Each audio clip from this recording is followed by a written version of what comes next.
पहला कहता है, यहाँ पे आप ध्यान से देखिए figure 2.3 which explains about acid solution in water conducts electricity।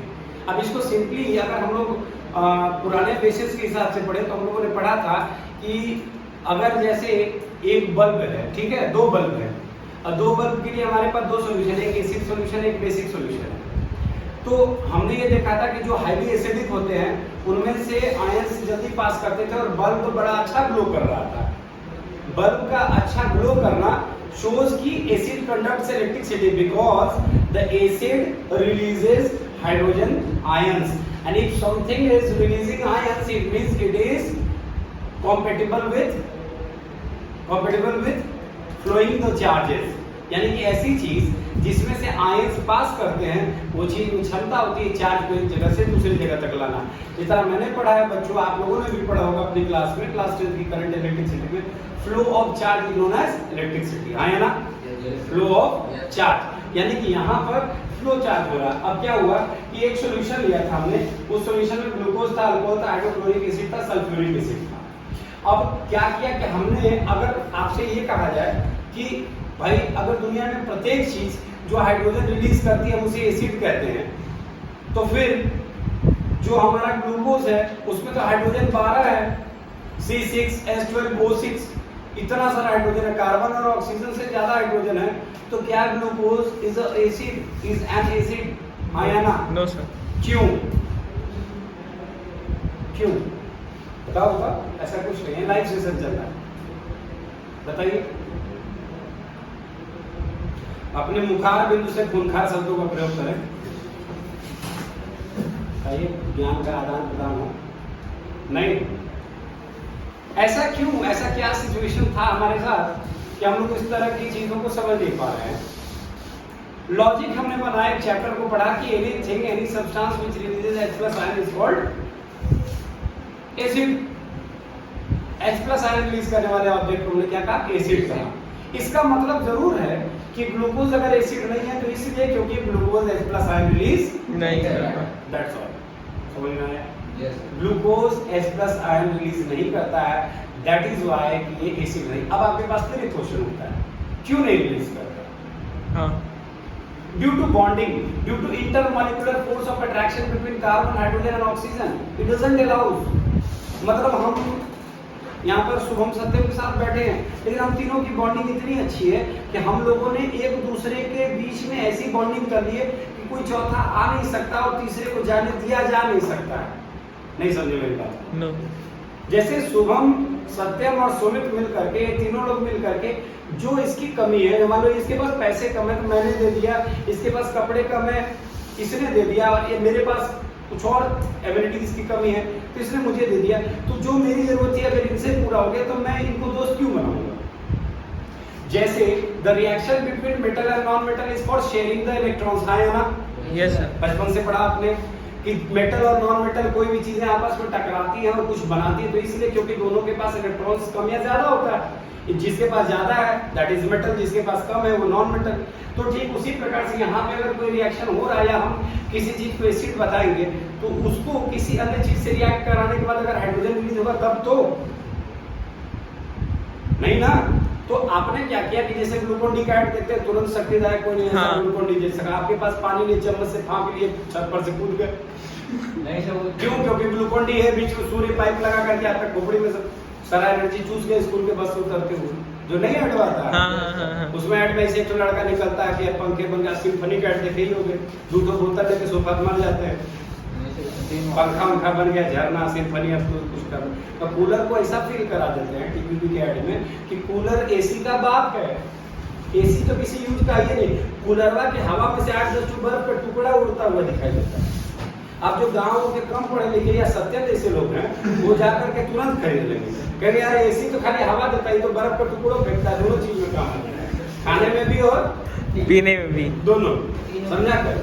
तो उस प्रकार से हम किसी भी चीज को हम तब तोड़ पाते हैं बच्चों कि जब उनके बीच में कोई चौथा आदमी आ सके। नहीं समझे?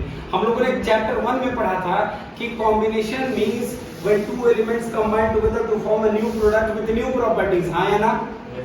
तो जब मान लीजिए दूध और जोरन मिल गया और दही बन गया तो दही में अब कुछ और पॉसिबिलिटी नहीं है बनने की, तो फिर दही दोबारा दूध बनेगा क्या? नहीं बनेगा। ग्लूकोज किसी भी चीज से मिलने के बाद अपने हाइड्रोजन आयन को लूज नहीं करता है। क्यों? क्योंकि कार्बन, हाइड्रोजन, ऑक्सीजन तीनों एक दूसरे के साथ ऐसी स्ट्रक्चर बना लेते हैं कि किसी चौथे की एंट्री के लिए कोई जगह नहीं रहती। आप अपने टीचर को ऐसे समझाएंगे कि सर अगर आपका घर से खूब बढ़िया से पेट भरा हुआ है, आपके सामने बहुत सारे आइटम्स रख दिया जाए तो आप क्या करेंगे? अगर टीचर दरिद्र होंगे खा लेंगे, तो कहेंगे हम खा लेंगे।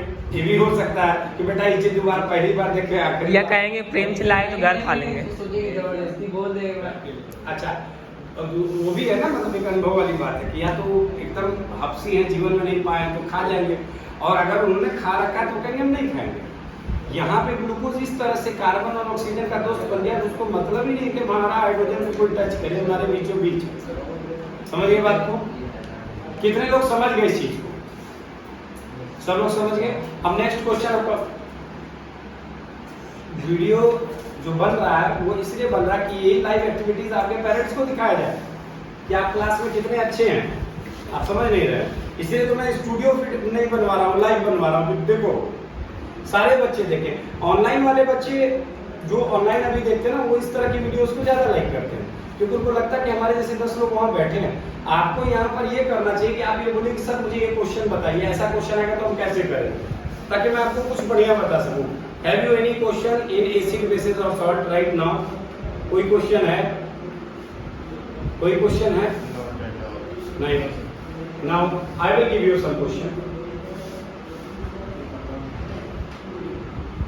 अच्छा, अब यहाँ पर देखिए कि बल्ब स्टार्ट करना कर दिया, ग्लो करना। What you will absorb glucose and alcohol solutions do not conduct electricity.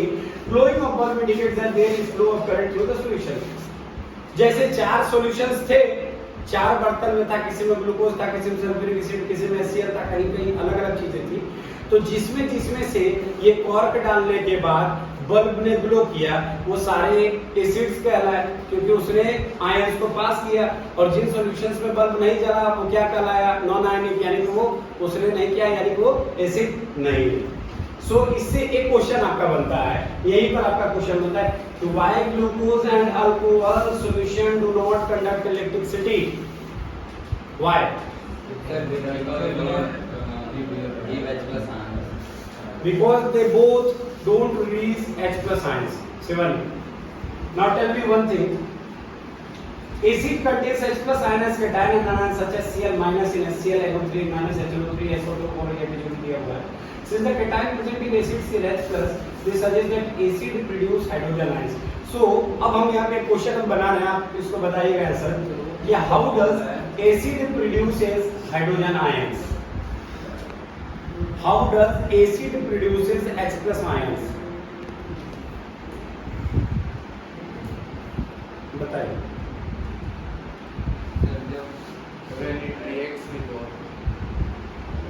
No, we know that। यहाँ पर एक चीज यहाँ पे आपका ये दिया हुआ कि हम लोग जानते हैं कि एसिड जो होता है उसमें H plus ion as a cation होता है। कैटायन क्या होता है?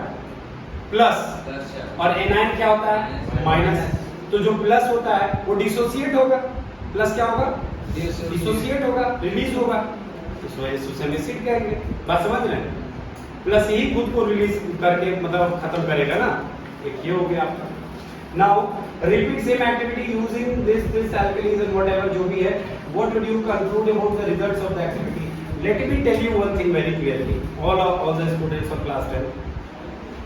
If the activities in the NCERT book or whatever the things or the questions or the paragraphs, each and everything, you don't have the highlighter and pencils. जो आपके पास ये सारी चीजें नहीं है, अगर बच्चों पढ़ते वक्त अगर आपके पास पेंसिल नहीं है, मैं हर दिन के क्लास में ये नहीं बता रहा हूँ इस वीडियो के जरिए कि आई एम एक्सीलेंट टीचर या मैं बहुत अच्छा जानता हूँ।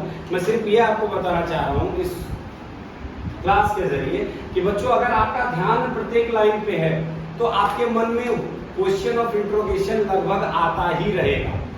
जो बच्चा ज्यादा क्वेश्चंस अपने दिमाग में लाता है वही बच्चा, फिर से सुन लीजिए, जो बच्चा क्यूरियस होगा, क्यूरियोसिटी जिसकी लेवल हाई होगी, वो चीजों को पढ़ेगा, उसमें मैक्सिमम प्रश्न निकालेगा, उन प्रश्नों के उत्तर ढूंढेगा और वो एक्सीलेंट बन जाएगा। आपको समझ में आ रहा है मैं क्या बोल रहा हूं? जैसे एक बड़ा मजेदार इसमें कहानी आपको सुनाते हैं इसी चीज में। किसी ने कहा कि वास्को डी गामा ने भारत को खोजा। क्या कहा? वास्को डी गामा भारत को क्या खोजेगा? उसकी क्या औकात थी कि वो खोजेगा? बस वो स्पाइसेस ही सर्च में आया था भारत। ओहो, उसने उस रास्ते को खोजा जो भारत को कनेक्ट करती थी। आप मेरा घर नहीं देखे हैं, आपने वो रास्ता देख लिया जहां से सुमित सर के घर पहुंचा जा सकता है, तो आपने मेरे घर की खोज नहीं की, घर जाने वाले रास्ते की खोज की। सही है, क्लियर होना चाहिए। दूसरी चीज है, भारत एक ऐसा देश है, इसको समझने की जरूरत है। हमारा देश ऐसा है कि सनातन काल से, अखंड काल से हमारा भारत था, है और रहेगा। किसी चीज के नष्ट होने की संभावना तब होती है जब वो जन्म लेती है। बहुत सारे कंट्रीज ऐसे हैं जिनका जन्म हुआ है। बांग्लादेश का जन्म हुआ है, अमेरिका, पाकिस्तान का जन्म हुआ, अमेरिका हमसे अलग होकर के नए देश के रूप में आए हैं ना। तो जो जन्म हुआ उसकी मृत्यु तय है, जिसका जन्म हुआ उसकी मृत्यु तय है। तब पाकिस्तान बांग्लादेश से टूटेंगे, फिर आ जाएंगे भारत में। कहाँ जाएंगे बेचारे सब? बांग्लादेश, श्रीलंका की स्थिति देख के लग रहा है कि कुछ दिन को हम लोग को खुद मर्ज हो जाएगा। समुद्र से कह देगा क्या हमको ले जाओ, क्या करेंगे? भूखा तो वैसे मर रहे हैं। नहीं समझे? यस सर, सपोर्ट करेगा इंडिया। आपके पिता इतना कर्ज ले लें, इतना कर्ज ले लें, इतना कर्ज ले लें, आपको एकदम पिज्जा, चॉकलेट, बिस्किट सारी चीजें खिला रहे हैं। अब एक दिन मालूम पड़ा अचानक से पिताजी कुछ हो गया और अगले दिन ट्रक भर के लोग आए और आपको पीटना शुरू कर दे, मार बांस शुरू कर दे। और आपको रीजन बाद में बताएं कि तुम कलिया पिज्जा खाए तो हमारे पापा लेकर के गए थे और निकल लिए पापा तुम्हारे। तो आप कोसोगे पिता को भी और खुद को। इससे तो बढ़िया बासी रोटी खाए, तो इतना मार के सब सुझा दिया पूरा शरीर। तो वही हालत क्या होता है कि कोई देश जब खूब अत्यधिक आरामदायक जीवन जीता है तो बाद में जो उसकी अगली पीढ़ियां आती हैं तो कर्जा भरने के चक्कर में अपना देश भी बेचती है। कुछ दिन पहले पाकिस्तान में भैंस तक बेचने का नौबत आ गया था। इमरान खान सरकारी भैंसे बेच रहे थे, भैंस और लोग क्यों? खाने को नहीं बचा था ना उनके पास। सारी राजशाही गाड़ियां बेची गई। आप इसको नेट पे सर्च कर सकते हैं। I am not telling something कि कुछ एक्स्ट्रा ऑर्डिनरी बता रहा हूँ जो नेट पे अवेलेबल नहीं है। तो ऐसे हम शौक पाले ही क्यों, जिस शौक को पालने के चक्कर में अपना घर द्वार बाद में बेचना पड़े। सो मोरल ऑफ द स्टोरी, 3 चीजें समझ में आई। पहला, जो दूसरी कंट्री ये सपना देखती है कि हमारा देश खत्म हो जाएगा, तो उनको समझ में आना चाहिए कि जब उनका देश शायद कोई नहीं जानता था तभी भी भारत था, है और रहे। भारत कभी खत्म। दूसरा, बच्चों के लिए महत्वपूर्ण संदेश कि बच्चों जब तक आप किताब में पढ़ करके चीजों को इंटरेस्ट ले करके सीखेंगे नहीं, बच्चों तब तक आप कुछ अच्छा नहीं कर पाएंगे। इसलिए क्योंकि जिस बच्चे के मन में प्रश्न नहीं आएगा वो बच्चा कभी भी बहुत अच्छा नहीं कर पाएगा। नोट्स का जगह छोड़ दीजिए। आजकल तो देख रहे हैं एफबी पर इंस्टाग्राम पे ग्रुप चलते हैं, आपको नोट्स चाहिए तो हमसे संपर्क करिए। हाँ, है ऐसा हर चीज में। सीटेट के नोट्स चाहिए, आईएएस के नोट्स चाहिए, ये चाहिए, इतना पैसा तो ले लो। सोचो वो बंदा अपनी स्किल बेच रहा है, स्किल जो मेहनत उसने की होगी वो उसको बेच रहा है। इंटरनेट पे तमाम लोग हैं जो कहते हैं कि आइए आपकी वेबसाइट पे हम कंटेंट लिख करके देते हैं, आप हमको 100, 200, 500 रुपए दीजिए, हम आपको बेच रहे हैं। यानी कोई काम कर रहा होगा बैकएंड कर रहा है ना कोई, समझ रहे बात को। तो आप भी इस तरह से पढ़े कि पढ़ने के बाद दोबारा पढ़ना ना पड़े। जब आप ये टारगेट करके पढ़ते हैं कि इस पैराग्राफ को पढ़ करके मैं इसमें से 5 प्रश्न निकालूंगा, उसको अपने से सॉल्व करूंगा, तब जाऊंगा स्कूल पढ़ने या ट्यूशन पढ़ने या कोचिंग पढ़ने, तो आपका कोई रोक नहीं सकता है आपको। इसी के साथ आज की क्लास का टॉपिक समाप्त।